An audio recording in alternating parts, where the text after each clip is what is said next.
أشهد أن لا إله إلا الله وحده لا شريك له وأشهد أن محمدا عبده ورسوله رب اشرح لي صدري ويسر لي أمري واحلل عقدة من لساني يفقه قولي.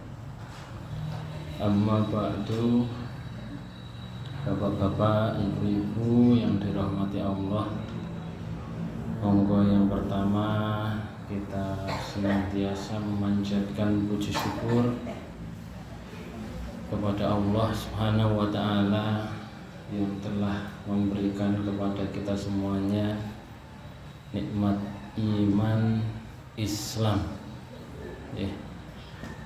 dua kenikmatan yang paling besar yang bisa diterima oleh manusia, karena menentukan keselamatan hidup manusia, juga menentukan kebahagiaan bagi manusia baik di kehidupan dunia maupun kehidupan akhirat. Orang Islam itu harus mensyukuri keislamannya, karena banyak dari saudara-saudara kita itu mungkin rumahnya samping masjid, setiap hari dengar adzan tetapi tidak terpanggil untuk beriman kepada Allah, untuk beriman kepada Rasul. Jadi kita yang sudah alhamdulillah diberikan keimanan dan keislaman ini juga wajib mensyukuri kenikmatan itu, karena ternyata tidak semua manusia mendapatkan kenikmatan itu.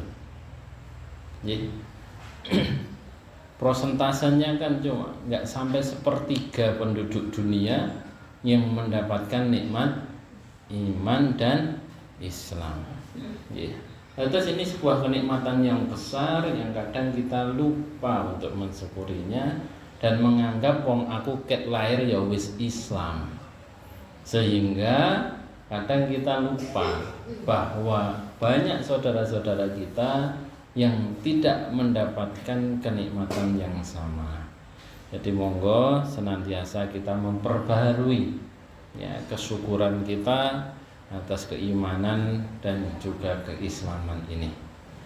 Yang kedua kalinya, sholawat serta salam semoga selalu tercurah kepada junjungan kita Nabi besar Muhammad sallallahu alaihi wasallam, uswah hasanah, panutan kita juga yang kita harapkan nanti menjadi penyelamat kita. Juga semoga sholawat dan salam tercurahkan kepada keluarga beliau, kepada para sahabatnya, para tabi'in, juga para pengikutnya, dan semoga kita kelak juga termasuk yang diakui sebagai umatnya. Amin, amin ya rabbal alamin. Bapak ibu sekalian, bapak-bapak dan ibu-ibu sekalian, sore hari ini temanya kita keluar sedikit dari masalah kematian. Bukus kemarin wow injing WA saya, hari ini coba diselingi Ustadz berkaitan dengan puasa Rajab. Bagaimana sebenarnya puasa Rajab itu, karena momennya kita sudah masuk di bulan Rajab. Dilalai bareng Imlek ini. Kebetulan saja. Berarti kalau puasa itu bukan berarti kemudian muasani Imlek, bapak-bapak, ibu-ibu sekalian, berkaitan dengan Rajab ini, tetapi sebelum ke sana, dalam agama kita, dalam agama Islam ini, Allah memang memiliki atau memilih beberapa bulan yang dijadikan sebagai bulan haram ya. Dalam surat At-Taubah ayat 36 ya, Allah ngendika inna iddatas suhuri indallahi isna asyara syahran fi kitabillah yauma khalaqas samawati wal ardi minha arba'atu hurum dzalika dinul qayyim fala tadlimu fihinna anfusakum wa qatilul musyrikina kaffah kama yuqatilunakum kaffah wa'lamu annallaha ma'al muttaqin ya. Sesungguhnya jumlah bulan menurut Allah atau di sisi Allah adalah 12 bulan ya, sama ya. Apa yang kita jalani selama ini 12 bulan itu sudah sesuai dengan ketentuan Allah, bahwa Allah menghendaki ya, bumi ini berputar ya, untuk penanggalannya ya dihitung 12 bulan. Fi kitabillah ya, sebagaimana dalam ketetapan Allah yauma khalaqas samawati wal ardi, sejak Allah menciptakan langit dan bumi. Jadi ketetapan bahwa bumi ini berlaku 12 bulan itu sudah ditetapkan sejak bumi dan langit ini diciptakan ya. Minha arba'atu hurum, di antara dari 12 bulan tadi ada 4 bulan haram ya. Dzalika dinul qayyim ya. Itulah ketetapan agama yang lurus. Fala tadlimu fihinna anfusakum ya. Maka janganlah kalian mendolimi diri kalian ya, pada bulan-bulan itu ya. Wa qatilul musyrikina kafah kama yuqatilunakum kafah ya. Dan perangilah kaum musyrikin semuanya ya, sebagaimana mereka memerangi kalian semua ya. Wa'lamu annallaha ma'al muttaqin, dan ketahuilah bahwasanya Allah bersama orang-orang yang bertakwa ya. Nah ini sebelum membahas rojabnya kita membahas masalah bulan-bulan haram ini ya. Jadi Allah sudah menetapkan ya, bahwasanya ada 4 bulan dari 12 tadi yang dipilih Allah menjadi bulan-bulan yang istimewa ya. Dalam sebuah hadis ya, ini untuk menjelaskan 4 haram itu apa saja ya. Karena dalam Al-Quran tidak ada penjelasannya. Allah hanya mengatakan minhunna arba'atu hurum, 4 di antara 12 tadi ada bulan-bulan haram ya. Penjelasannya 4 itu ada dalam hadis ya. Dalam sebuah hadis yang hadis sahih diriwayatkan oleh Imam Bukhari ya. Wa inna zamani qad istadara ka hayatin yauma khalaqas samawati wal ardi wa inna iddatas suhuri isna asara sahran minha arba'ata hurum salasata mutawaliyatin wa rajab mudhar alladhi baina jumadai wa sa'ban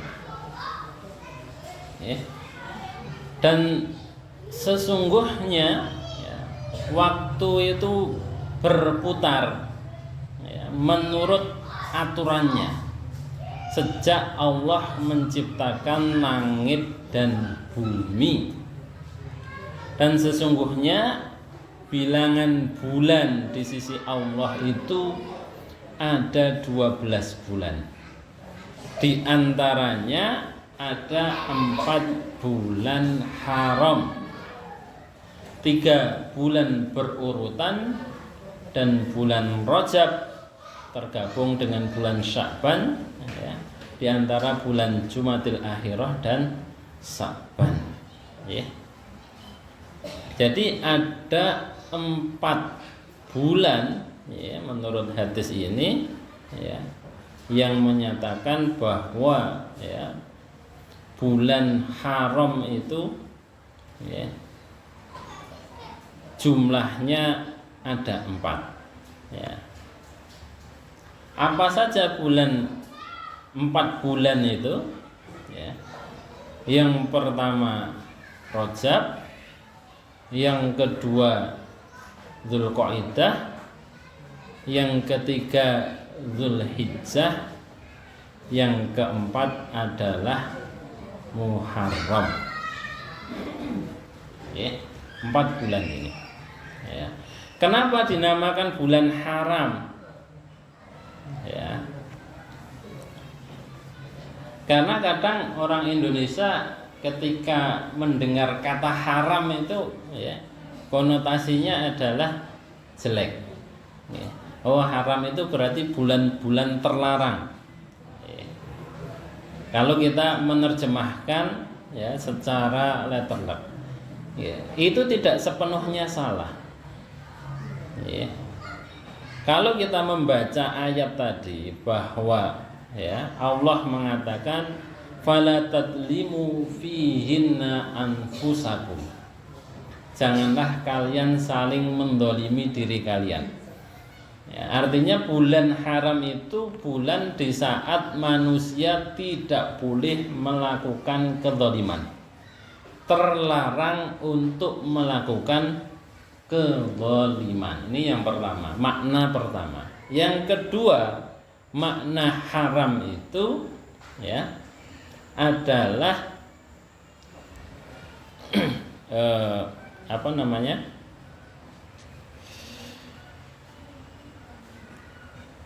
Memiliki makna mulia. Ya. Satu sisi artinya terlarang, satu sisi makna keduanya adalah mulia. Ya. Syahrullahil haram, bulan-bulan Allah haram itu adalah bulan-bulan yang Allah muliakan. Ya. Seperti halnya Mekah. Ya. Mekah itu di mana? Di tanah haram. Bukan tanahnya yang haram, bukan tanah yang terlarang, bukan.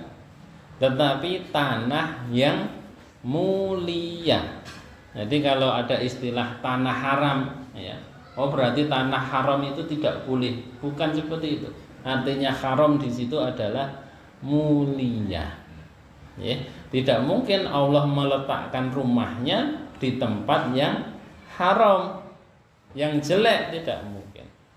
Tetapi Allah meletakkan Baitullah, ya, meletakkan rumahnya itu di tempat yang mulia. Ya, jadi haram itu memiliki 2 makna. Yang pertama artinya mulia, yang kedua artinya terlarang. Ya. Jadi bulan haram di sini juga memiliki 2 makna tadi.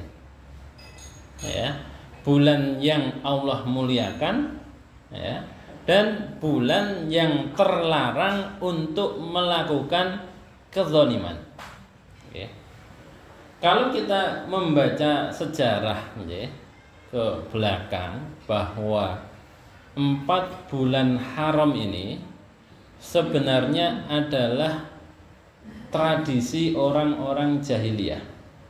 Ya, artinya ini tradisi orang Arab sebelum diutusnya Nabi Muhammad menjadi Rasul. Orang-orang Quraisy itu sudah mengenal masalah, ya, bulan haram ini, ya, bulan-bulan yang haram ini.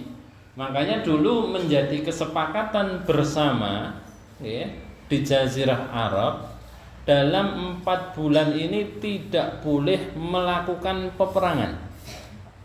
Ya, dilarang. Tidak boleh ada peperangan. Kenapa? Untuk menghormati kemuliaan bulan itu. Ya. Bahkan dikatakan ada aturan, ya. Misalnya ada orang, ya, yang dia tahu bahwa dia adalah pembunuh ayahnya, tetapi kok ketemunya pada bulan haram, orang itu tidak boleh menuntut qisas. Kenapa? Karena ini bulan mulia. Tidak boleh ada pertumpahan darah. Jadi itu sejarahnya seperti itu, ya.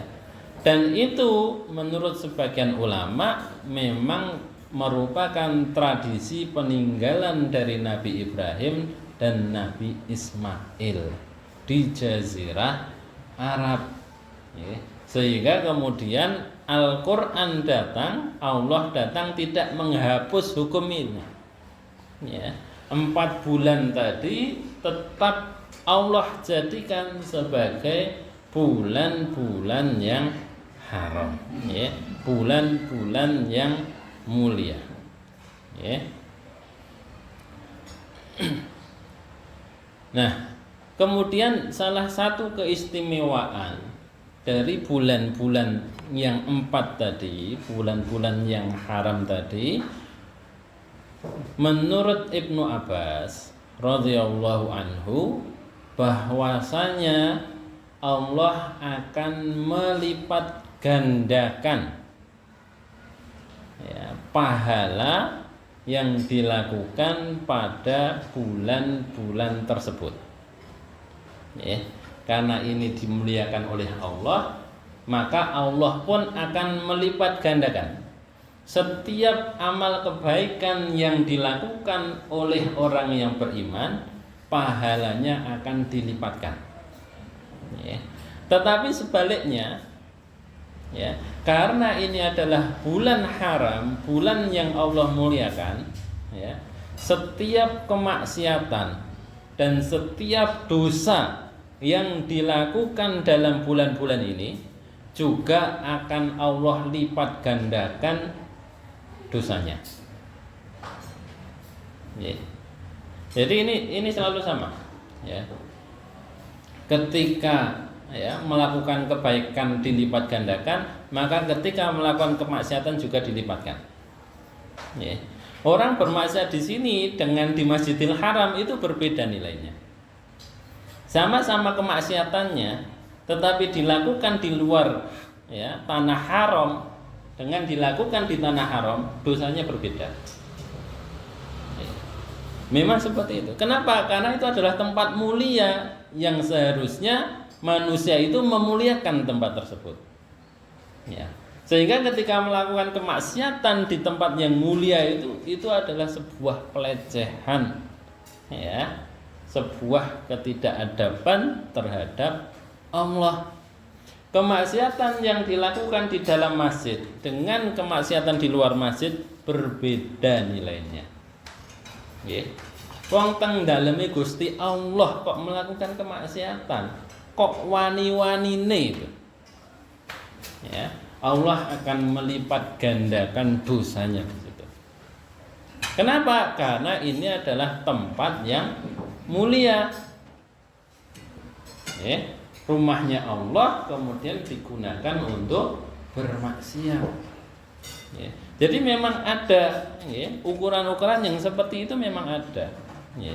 Jadi ketika Allah bisa saja melipat gandakan pahala, tetapi Allah juga akan menuntut, ya, atas dosa-dosa yang dilakukan oleh hambanya, ya. Terus ketika kita masuk pada bulan-bulan haram seperti ini, ya, kita harus benar-benar bisa mengendalikan diri, menjaga diri kita, ya, agar tidak terjerumus di dalam kemaksiatan, ya. Jadi ini harus menjadi perhatian kita bersama, bahwa, ya, melakukan kebaikan ya, itu mendapatkan pahala yang lebih besar, tetapi melakukan kemaksiatan juga berpotensi dosanya double. Yeah. Nah, ini kita baru masuk pada bulan-bulan haram. Sekarang kita membahas kaitannya dengan puasa Rajab. Ya, mau pilih Bapak Ibu sekalian ada yang sedang melakukan itu. Ya. Nah, sebenarnya bagaimana ya kaitannya dengan puasa Rajab ini? Ya. Ada dua pendapat yang berbeda masalah ini. Ya. Pendapat pertama, ya, ini biasanya diwakili oleh negara Arab Saudi, ya, dengan majelis fatwanya, ya, mengatakan bahwa tidak ada dalil yang sahih mengenai fadilah puasa Rajab. Ya, tidak ada dalil yang spesifik, ya, artinya spesifik niku dalilnya langsung mengatakan bahwa bulan ini, ya, yang berpuasa pada bulan ini maka akan mendapatkan ini dan ini. Ya. Itu tidak ada hadis yang sahih menyatakan itu. Ya. Ini menurut pendapat ini, ya. Jadi dikatakan, ya, wa amma shaumu sahrur Rajab, ya, falam yusbitu fi fadli saumi ala sabilil khusus. Ya. Sedangkan tentang puasa di bulan Rajab, ya, tidak ada dalil, ya, yang menyatakan fadilah kekhususan untuk melakukan puasa pada bulan ini. Ya. Yang dilakukan, ya, orang-orang untuk mengkhususkan pada hari-hari tertentu di bulan Rajab, ya, tidak memiliki sandaran dalil yang kuat. Ini saya sampaikan dulu, nggih, pendapat fatwa dari Saudi dulu. Nanti ada fatwa kedua. Nggih. Ya.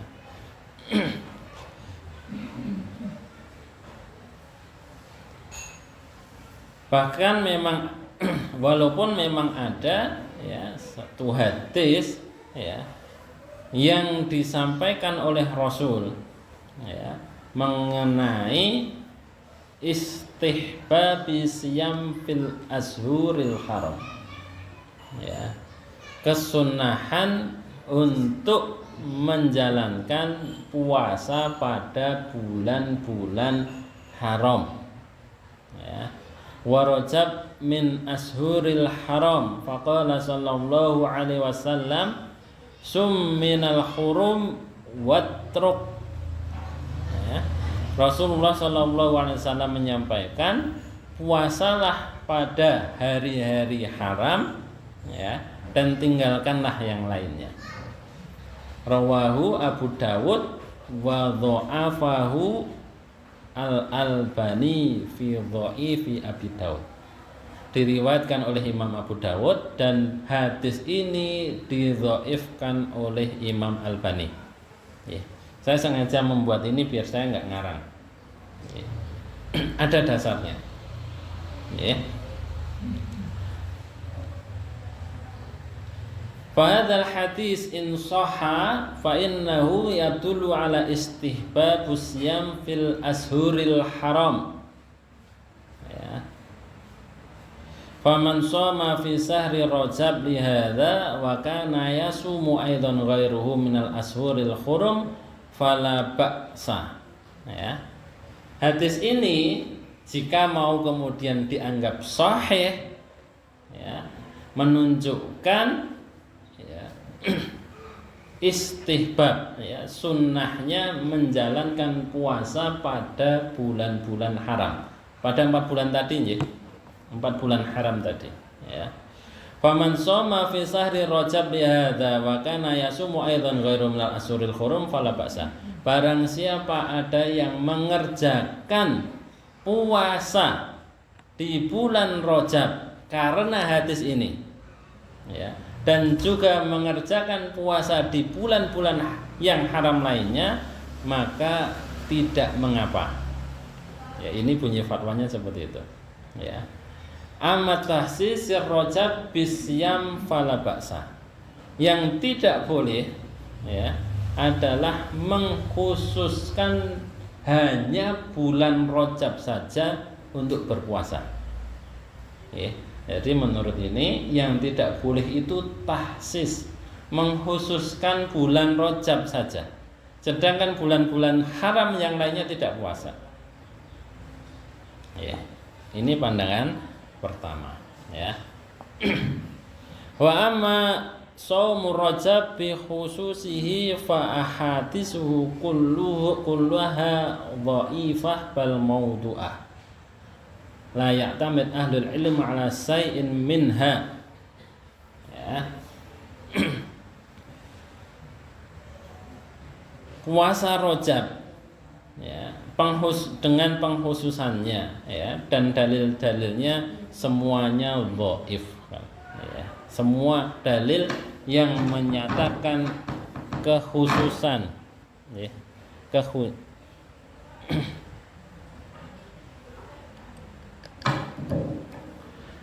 kekhususan puasa di bulan Rajab itu hadisnya semuanya dhaif, ya.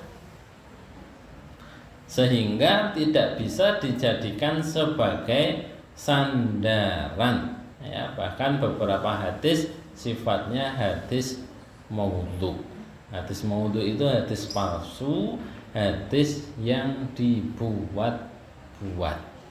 Ini pendapat pertama diwakili oleh negara Saudi Arabia, ya. Sekarang saya sampaikan biar adil, ya. Pendapat kedua yang diwakili oleh Darul Ifta. Darul Ifta ini lembaganya Universitas Al-Azhar di Mesir. Juga ini menjadi referensi, ya, diwakilkan, ya, yang mewakili kalangan atau ulama-ulama Mesir, ya. Qala Darul Ifta, menurut pandangan Darul Ifta, ala anna sauma fi sahri Rajabi sawa'un fi awalihi aw fi ayyi yaumin fihi jaizun wala harajun fihi, ya. Menurut Darul Ifta bahwa puasa pada bulan Rajab baik dilakukan di awal bulan atau dimanapun, ya, pada hari-hari bulan Rajab, maka hukumnya jaiz. Jaiz itu artinya boleh, wala haraja fihi, tidak ada, ya, larangan sedikit pun, ya. Dalilnya apa? Li umumil adillah al-waridah fi istihbabi tanaful bisaumi.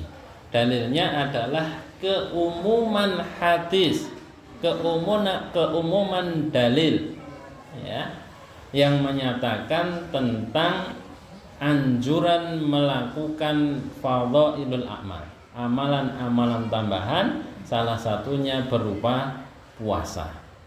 Walam yarid ma yadullu ala man isaum fi sahri Rajab. Tidak ada dalil yang melarang untuk melakukan puasa di bulan Rajab.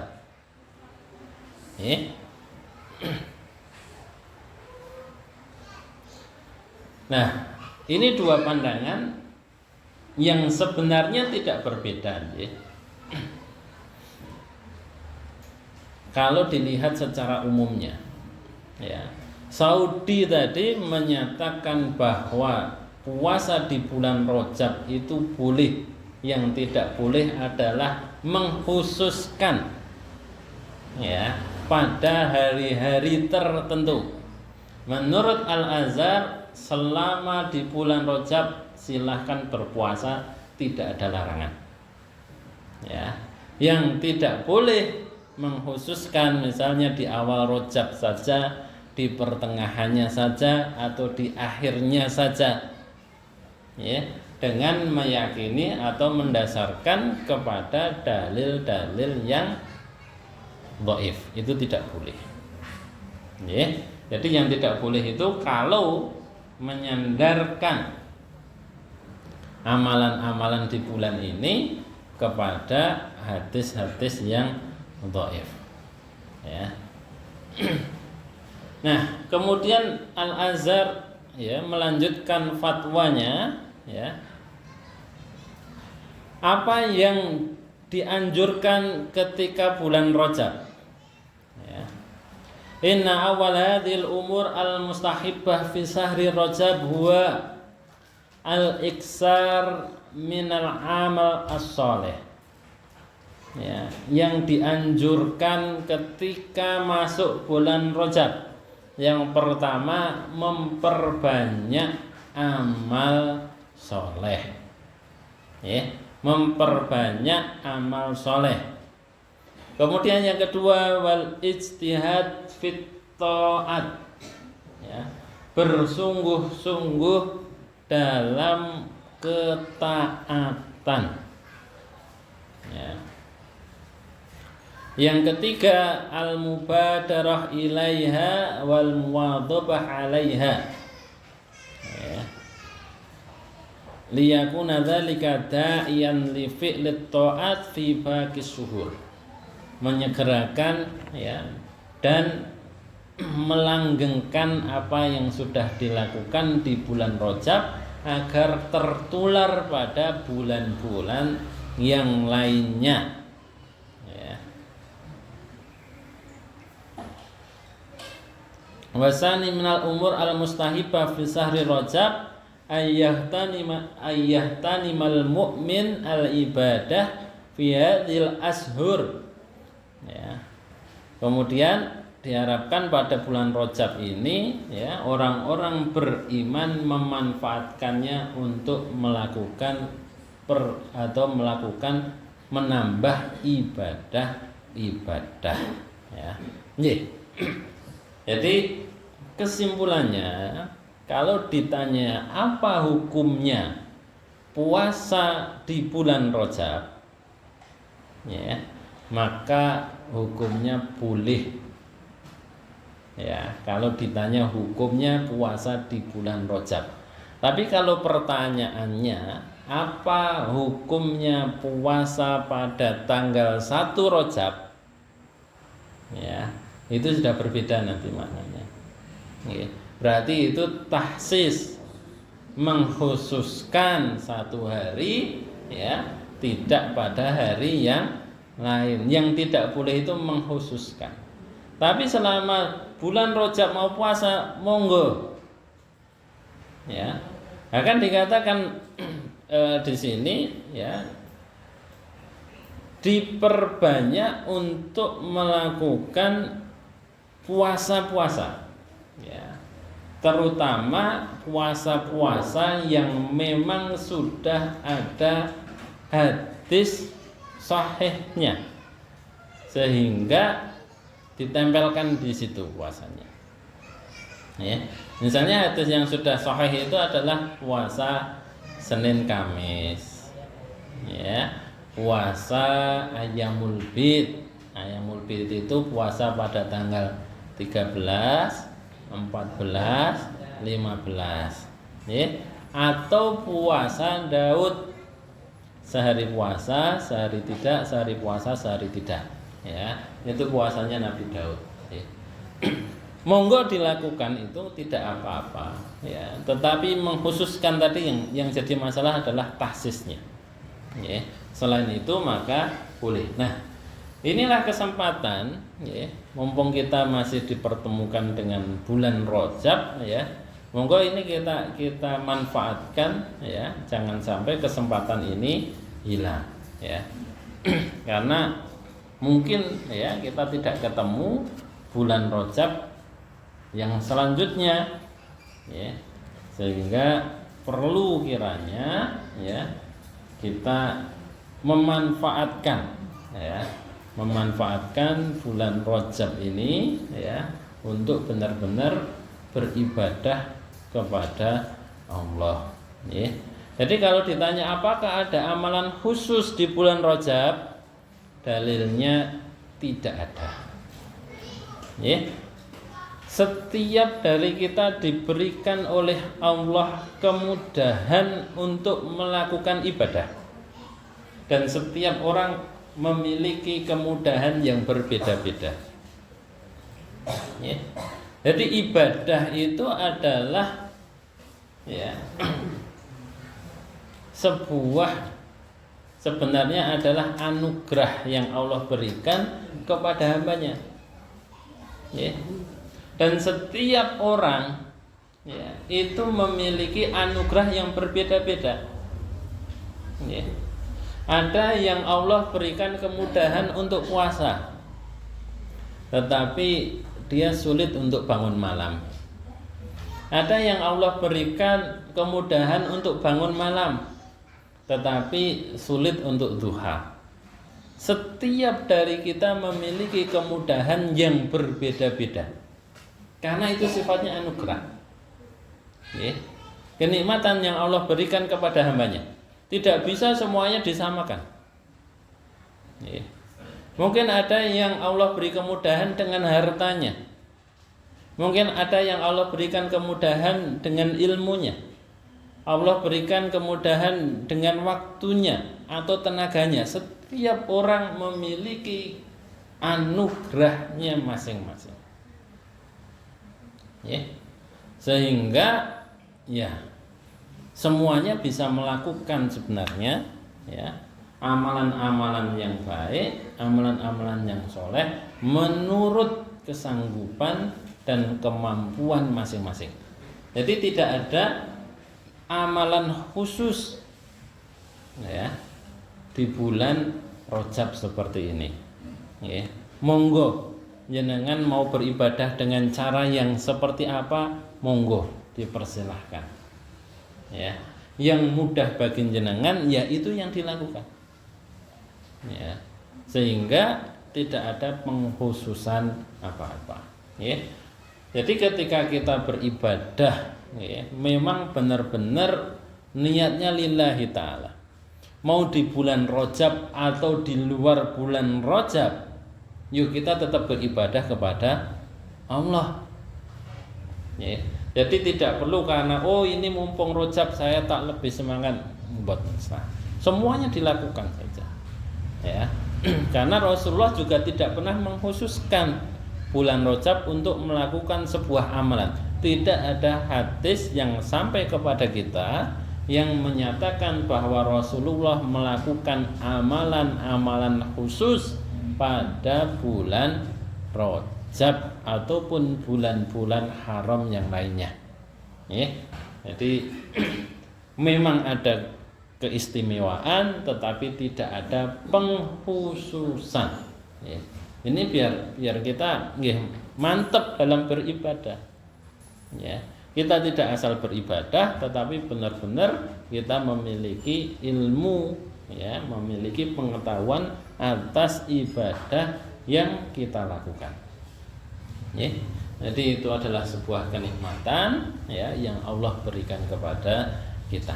Yang penting ketika beribadah itu adalah niatnya yang ikhlas, ya. Yang ikhlas, ya.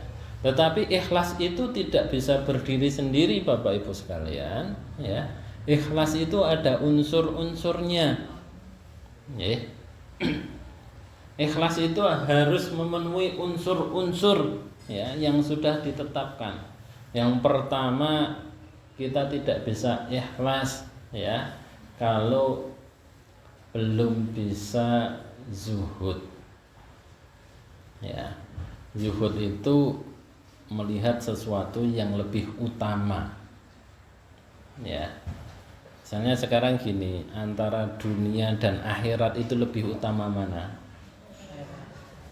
Kalau kita masih melihat dunia lebih utama dari akhirat, berarti sifat zuhudnya belum ada. Ya. Nah, ini kehilangan harta dengan kehilangan kesempatan untuk umrah misalnya, lebih berharga mana? Ya.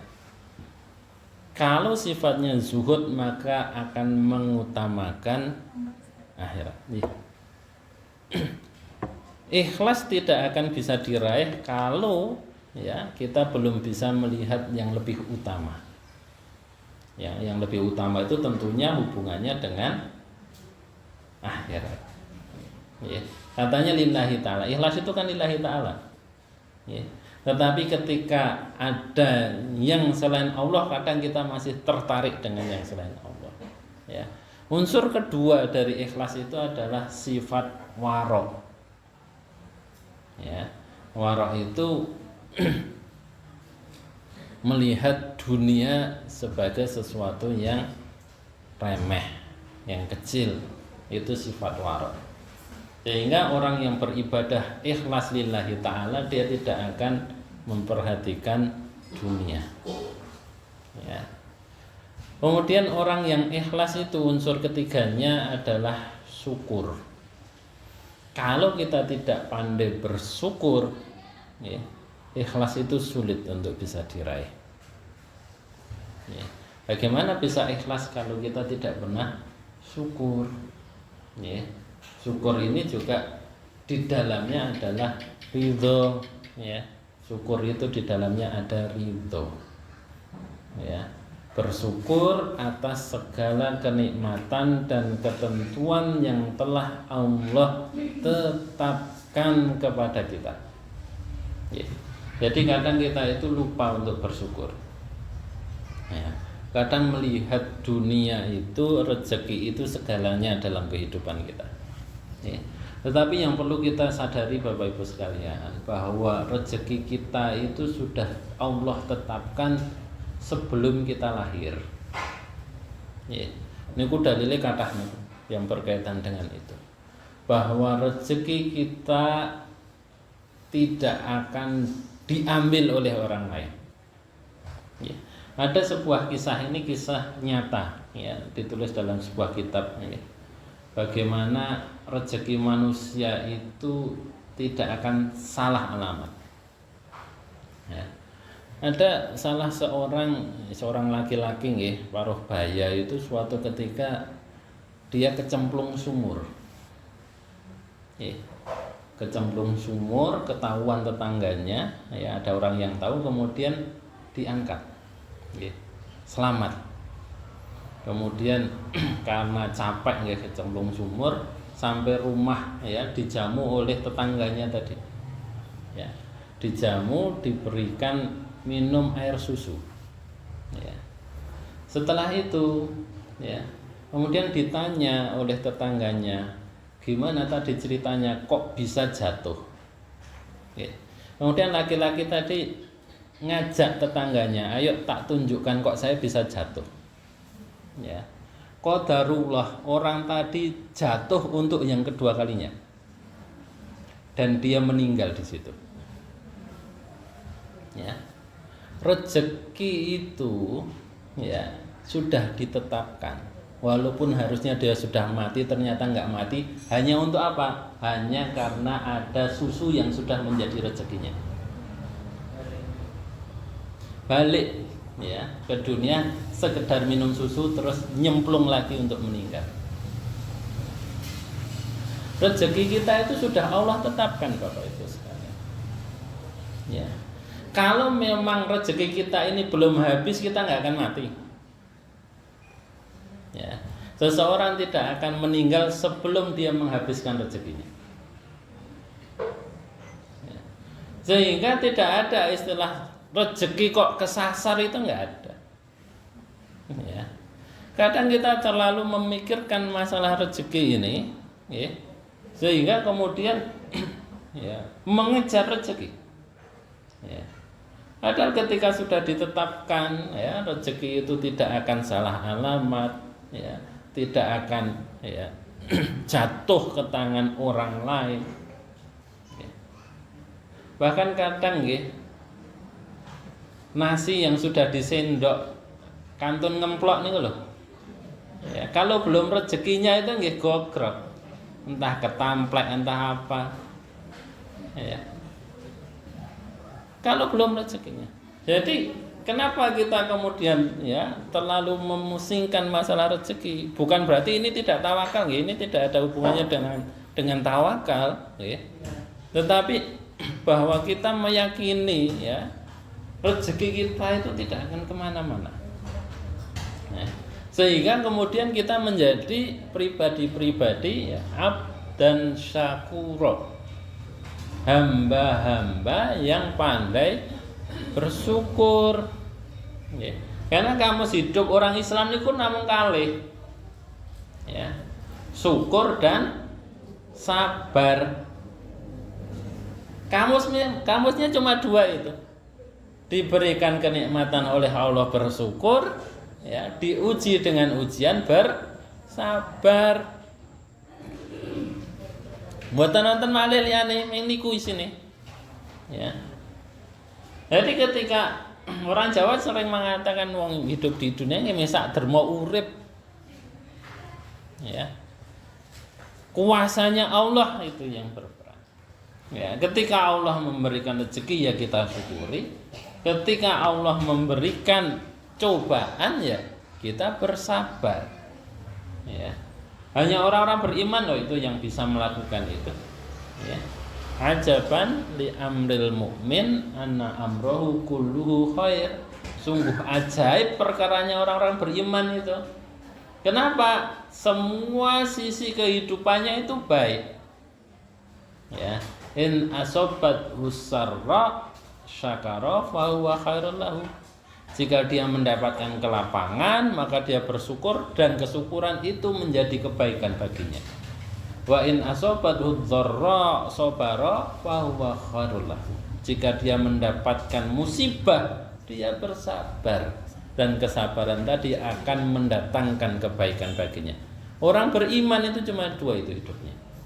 Syukur sabar, syukur sabar, syukur sabar. Sehingga tenang hidupnya. Ya, ala auliya Allah la khaufun alaihim walahum yahzanun. Ya, wali-walinya Allah itu ya dia tidak takut dan tidak pernah sedih. Tenang hidupnya. Ya, kenapa? Nggih diisinya cuma dengan dua tadi. Nek mboten syukur nggih sabar. Syukur sabar. Betul dua hal ini ringan diucapkan tapi sulit prakteknya. Ya. Nah, tapi itu harus dilatih. Ya.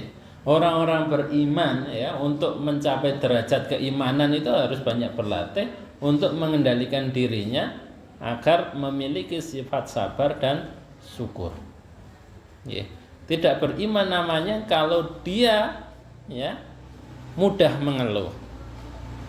Ya, bukan orang beriman kalau hidupnya ya gampang sambat. Tidak pandai bersyukur, itu bukan beriman. Ya, karena ini karakter, ya. Dua ini adalah karakter atau sifat orang-orang beriman. Ya.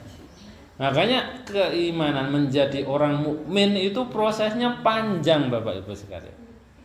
Ya, nggak bisa sehari dua hari langsung kemudian menjadi orang beriman.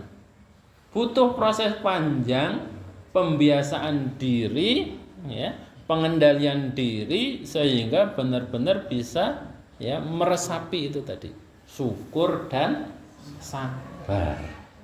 Ya. Nah, yang keempat unsur ikhlas itu ya sabar tadi. Ya. Jadi zuhud, warok, syukur, sabar yang keempat.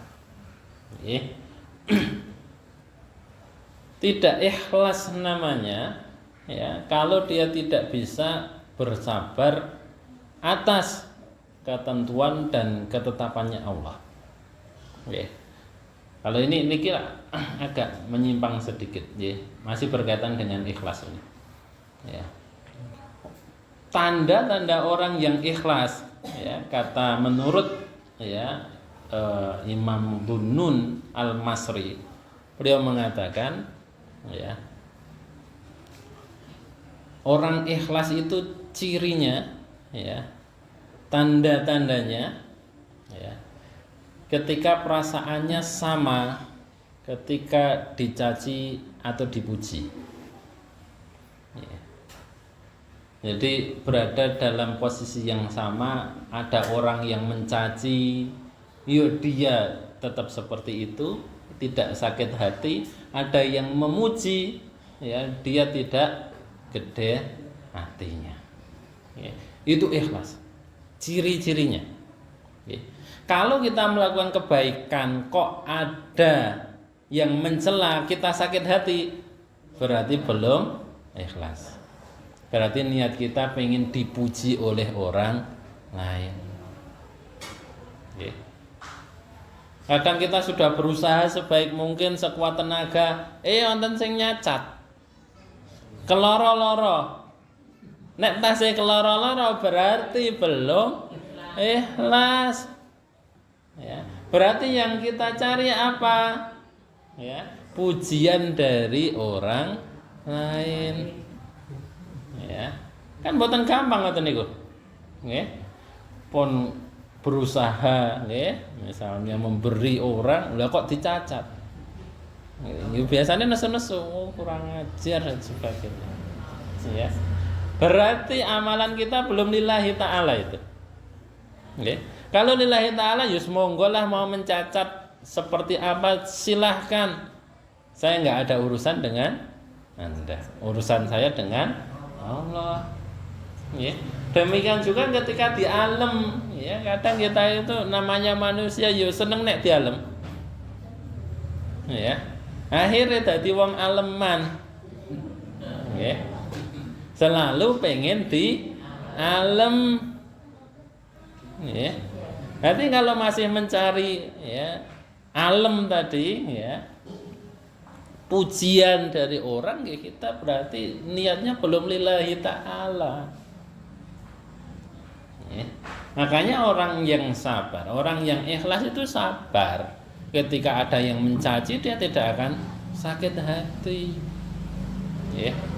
Namanya menungso, apalagi orang banyak ya, nggak mungkin semuanya akan ridho terhadap kita. Ya. Kita berbuat baik saja masih banyak yang mencela, apalagi tidak berbuat baik. Ya. Jadi sabar. Ya. Kemudian yang kelima yang menjadi unsur ikhlas itu adalah tawakal. Ya. Tawakal itu artinya ya pasrah, berserah diri kepada Allah, tetapi setelah berusaha. Ya. Bukan tawakal kalau tidak ada usaha. Ya. Entah usahanya dalam bentuk apa, tetapi harus ada usaha. Ya. Ada kisah lagi nih, seorang badui datang ke masjid ya, ikut sholat bersama Nabi. Selesai sholat dia numpak unta ketika itu. Ya. Selesai sholat keluar masjid, teriak-teriak di depan masjid. Ya. Untaku hilang, untaku hilang. Ya. Sak masjid geger niku. Ya, akhirnya Nabi keluar. Ya. Ditanya oleh Nabi, ya, ada apa? Ya, unta saya hilang ya Rasulullah. Ya. Lah tadi kamu taruh mana? Saya taruh di depan sini ya Rasulullah. Sudah kamu ikat? Belum. Saya bertawakal kepada Allah. Tawakal itu kamu ikat baru kamu pasrahkan kepada Allah. Bukan kamu tinggalkan di pinggir jalan kemudian kamu bertawakal kepada Allah. Ini kisahnya sahih, ada hadisnya. Jadi tawakal itu pasrah, berserah diri kepada Allah setelah kita melakukan usaha. Wonten usahane, raketang usahane nggih, hanya doa ya. Tapi doa itu bagi orang beriman itu adalah usaha. Ya. Ini juga ada kisah lagi antara Imam Malik dengan Imam Syafi'i. Ya. Suatu ketika kedua imam ini pengen buah anggur. Ya. Kemudian Imam Malik mengatakan, ya Allah, saya pengen anggur, berikanlah anggur kepada saya. Ya. Dan Imam Syafi'i mengatakan, saya harus berusaha, ya, gimana caranya saya mendapatkan buah anggur, ya, berusaha. Akhirnya kemudian Imam Syafi'i jalan ke pasar, ketemu orang, lihat anggur, diberi anggur. Ya. Setelah itu kemudian Imam Syafi'i karena takdim kepada gurunya Imam Malik, sowan ke Imam Malik, ya, membawa oleh-oleh berupa anggur.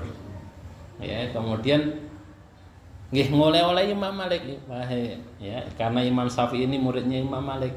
Ini saya membawakan oleh-oleh berupa anggur. Dua-duanya dapat anggur. Yang satu usahanya dengan doa, yang satu usahanya dengan fisiknya. Ya. Tapi ada usaha. Ya. Tapi itu sudah di tingkat yang, ya, makomnya sudah jauh di atasnya. Ya. Tingkat keyakinan Imam Malik jauh di atas kita. Nek kita cuma doa nggak ada usaha, nggih, ya, sulit untuk bisa dapat anggur. Ya. Jadi dengan doa itu tidak salah, ya. Doa kemudian tawakal itu tidak salah, tetapi untuk mencapai derajat itu, ya, harus ada mujahadah yang lebih. Nggih. Karena sudah azan, mbok bilih cekal semanten. Ya, pada intinya bahwa bulan Rajab tadi ini adalah bulan haram. Bulan yang Allah berikan kemuliaan di dalamnya. Monggo pada bulan-bulan mulia seperti ini kita manfaatkan dengan ibadah yang lebih giat lagi, diperbanyak lagi, dijaga keikhlasannya. Kualitasnya yang kita tingkatkan, jumlahnya juga monggo kalau mau ditingkatkan. Tetapi yang tidak boleh adalah mengkhususkan pada hari-hari tertentu atau waktu-waktu tertentu atau dengan ibadah-ibadah tertentu. Ya, semuanya boleh dilakukan. Nggih, boleh cekap semanten atur kula, ya. Kurang lebihnya mohon maaf. Aku qouli hadza astaghfirullahi wa lakum. Wassalamualaikum warahmatullahi wabarakatuh.